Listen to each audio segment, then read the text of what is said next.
The coffee was still hot when my phone rang. I remember that because I just poured it. Dark roast, the kind my wife had been buying for 31 years, and I was standing at the kitchen counter watching the birds at the feeder outside the window. A pair of cardinals. The male was bright red, almost aggressive about it. I was thinking about nothing in particular. That's the thing about being 63 and retired. You get whole mornings where your mind just rests. My younger brother called. He lives in Phoenix now, runs a landscaping business out there. We don't talk every week, but when he calls, I pick up. "Hey," he said. His voice was flat in a way I didn't recognize right away. "Is Sylvia home?"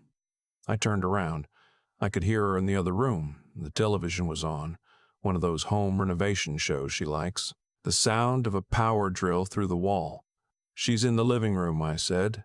"Why?" There was a pause, long enough that I moved the phone away from my ear to check if the call had dropped. "That's not possible," he said. "I'm looking at her right now." My brother had driven up from Phoenix to Flagstaff that morning to visit a supplier. He was sitting at a diner on Route 89, and through the window he could see the parking lot of the Comfort Inn across the street. He told me he saw a woman climb out of a silver Chevy Tahoe that he was almost certain was our car. We'd had that truck for 6 years, I knew every dent. And the woman had Sylvia's dark hair, her height, her particular way of smoothing her jacket before she walked. She was with a man who was not me. I didn't say anything. "Marcus," he said. "That's my name." He said it the way our mother used to when she needed us to pay attention. "Are you still there?" "I'm here." "Is the truck in the driveway?" I walked to the front door without making a sound. Opened it. The driveway was empty. We have 2 cars. Sylvia drives a red Honda. She said her back hurt, and she'd been taking the Honda to physical therapy on Tuesday and Thursday mornings. Today was Thursday, but I was hearing the television in the living room. I was hearing her in there. "Hold on," I told him. I walked to the living room doorway. The television was on. A man on the screen was tearing down drywall and explaining load-bearing walls to a couple who kept nodding at everything he said. The couch was empty. The coffee table had her reading glasses on it, folded, next to a crossword she'd been working on for 3 days. I checked the bathroom, the bedroom, her home office. I walked the whole house. She wasn't there. I went back to the kitchen and picked up my coffee. I don't know why I did that. Force of habit, I suppose. I took a sip and it had gone cold in the 2 minutes I'd been walking around. "She's not here," I said. My brother asked if I wanted him to do something. "Follow them, maybe." "Take a picture." "Don't do anything," I said. "Just tell me what you see." So he sat there in that diner in Flagstaff and described what he was seeing through the window, and I stood in my kitchen in Scottsdale and listened. The man was maybe 40, heavy-set. He had his hand on the small of her back. Not a casual touch, a familiar one. They went inside together, and the door closed, and my brother said, "I'm sorry, Marcus." I told him it was okay. I didn't know what else to say. After I hung up, I sat down at the kitchen table, and I looked at my cold coffee for a long time. Here's what I knew about my wife at that moment. Sitting in that kitchen, we had been married 31 years. We had 1 son who lived in Colorado with his family. We had a beagle mix named Stanley who was asleep on the dog bed in the corner. We had a retirement account, a paid-off house, plans to drive up the coast to Oregon in the fall. I had never, not once, thought to question any of it. Here is what I didn't know, apparently quite a lot. I should explain something about Sylvia and me. We were not a dramatic couple. We never had been. We met when I was 32 at a city planning meeting of all places. I worked in civil engineering for the county. She was there representing a neighborhood association. She argued with me about a drainage proposal for 45 minutes and then let me buy her coffee afterward. That was us. We disagreed calmly. We didn't fight in the way some people's marriages fight. We just were. Parallel lines, my son called it once, not critically, just observationally. 2 people who moved through the same life, mostly in the same direction. Physical therapy. Tuesdays and Thursdays. She'd been going for 4 months, since a disc issue that her doctor diagnosed in late winter. I had driven her to the first appointment. I had never driven her to the first appointment. I had never driven her again after that. She said it was easy to get to, just over on Pima Road. She preferred to go alone. It was meditative.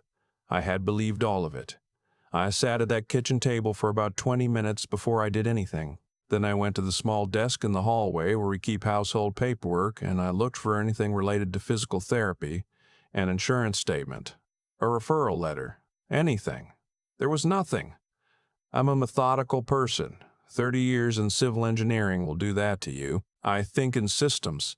I look for what's missing and what doesn't add up, and I try not to get emotional about it because emotion makes you miss things. What was missing? Any paper trail for 4 months of physical therapy visits. What didn't add up? My truck in a parking lot in Flagstaff. Flagstaff is 140 miles from Scottsdale. You don't accidentally end up there. You plan for it. You pack a bag, or at minimum, you clear 3 hours from your morning. I went to our joint checking account on my phone and looked at the last 4 months of transactions. I know my wife's spending habits as well as I know my own. We'd never had separate accounts. It had never seemed necessary. I scrolled slowly, the way I used to scroll through engineering reports looking for the line that didn't belong. There were ATM withdrawals every week. Cash, $200 at a time, sometimes more. Not from the ATM at our branch on Scottsdale Road, but from different machines. Tempe Mesa, once from a machine in Sedona. Always on Tuesday or Thursday. Always in the morning. I do not carry cash. Sylvia knows this, has made fun of it for years. Said I'd be helpless in a power outage, so the cash was hers. I calculated roughly. Over 16 weeks, at $200 to $300 a time, twice a week. Somewhere between $6,000 and $8,000. Gone. In small enough increments that it wouldn't trigger any alerts. In cash, so there was no merchant name attached, no record of where it went. Methodical. That's the word I kept thinking. Someone had been methodical about this. I put the phone down. I looked at Stanley, still asleep in the corner, his feet twitching with whatever dogs dream about. I thought, how long? When she came home that afternoon it was almost 4 o'clock. I heard the garage door, heard the Honda, heard her come into the kitchen. She was carrying 2 grocery bags, and she was talking before she even put them down. Something about how the physical therapy had been good today, that she felt her mobility improving, that the therapist had introduced a new exercise. I was sitting at the kitchen table. I'd been sitting there, on and off, for about 6 hours. "How was your morning?" she asked, and started unloading the bags. I watched her put yogurt in the refrigerator, a box of crackers in the pantry. She was relaxed in a way I noticed, because I was looking for everything now. She had freshened her lipstick. Her jacket was wrinkle-free. People wrinkle in physical therapy. "Fine," I said. "My brother called." Her hand slowed for just a fraction of a second. She continued. "Oh, how's he doing?" "He was in Flagstaff today," I said, "for work." She turned to look at me then. Not alarmed exactly, careful. "We haven't talked in a while," she said. "You should have him come visit." "He saw our truck," I said, "in the parking lot of the Comfort Inn on 89. The box of crackers was still in her hand. She looked at it for a moment, then set it down on the counter very gently, as if it were fragile. "He must have been mistaken," she said. "Our truck is in the driveway." "Our truck was gone this morning," I said. "I checked, and it was gone when he called at 9:30. "I don't know what to tell you," she said. "I was at therapy." I asked for the name and phone number of her therapist. She was quiet for a long time. The refrigerator hummed. Stanley shifted in his sleep. "Marcus, the name and phone number," I said. "Please." There wasn't one. She didn't go to a therapist on Pima Road. She had never gone. When she finally stopped trying to construct an explanation, when she sat down across from me at the kitchen table and the grocery bags were still half unpacked on the counter, it came out in pieces, the way things do when someone has been holding them together for a long time and the grip finally fails. His name was Patrick. He was 51, divorced, a contractor she had met at a neighborhood event 2 years ago. 2 years, not 4 months. Not since the disc issue. 2 years of Tuesday and Thursday mornings. and the disc issue had been a convenient door she'd walked through when she'd already been behind it for 18 months. I didn't yell. I want to be honest about that. I didn't. I'm not a man who yells. I sat across from my wife of 31 years at our kitchen table, and I listened to her explain something that kept not making sense, and I was very quiet. She said she hadn't meant for it to go this long. She said she wasn't sure what she wanted. She said our marriage had felt for a long time like two people sharing the same house in the dark, neither one willing to turn a light on. I thought about the parallel lines my son had described. I thought about engineering meetings and drainage proposals and cold coffee. I asked her about the money. She looked away. She said she hadn't wanted to use a credit card. She said Patrick knew her, had been in the industry. He had a contractor's eye for what things cost, and she'd been helping with some things. She stopped there. Helping with some things. She stopped there. Helping with some things. I am 63 years old, and I have been careful with money my entire life. I grew up without much of it. My father worked in a machine shop in Toledo, Ohio, and careful was the default setting in our house. We paid off the Scottsdale house 8 years ago. I've never been irresponsible with what we had. Neither had she, or so I had believed. Helping with some things. I asked her directly how much. She didn't answer for a long time. Then she said she wasn't sure of the exact amount. I said I was going to find out the exact amount. The next morning, after Sylvia had gone to stay at her sister's in Tucson, she offered, and I was grateful. I sat down with all of our accounts, not just checking, savings. The joint account we'd set up years ago for home improvements, a money market account. I spent 4 hours going back 2 years, pulling statements, comparing. The total was not $8,000. The total was closer to $42,000. I am not going to describe what that felt like. I have no language for it that doesn't feel insufficient. I will say that I sat in the room I used as a home office for a long time afterward, not doing anything. Just sitting in the way that sometimes happens when a person discovers that the version of their life they've been living and the version that was actually happening have been two entirely different things. $42,000. Withdrawn over 26 months. ATM cash and a few Zelle transfers I'd never thought to look at because they were listed as going to a name I recognized from something else. Sylvia had explained those away, years ago, as a reimbursement from a friend for a shared vacation expense. I had not thought about them again until now. I called my brother that night. I told him what I'd found. He didn't say much, just listened, and at the end he said, "What are you going to do?" I said I didn't know yet. What I did was this. I called an attorney, not because I was in a hurry to do anything, but because I'm a methodical person and I needed to understand what I was dealing with. The attorney, a woman I'd found through a friend experienced in family law, told me Arizona is a community property state, which I knew in a general way, but had never needed to think about specifically. She explained what that meant for how our assets were divided, and what documentation I would need, and what my options were. I listened. I took notes, the way I always take notes in meetings.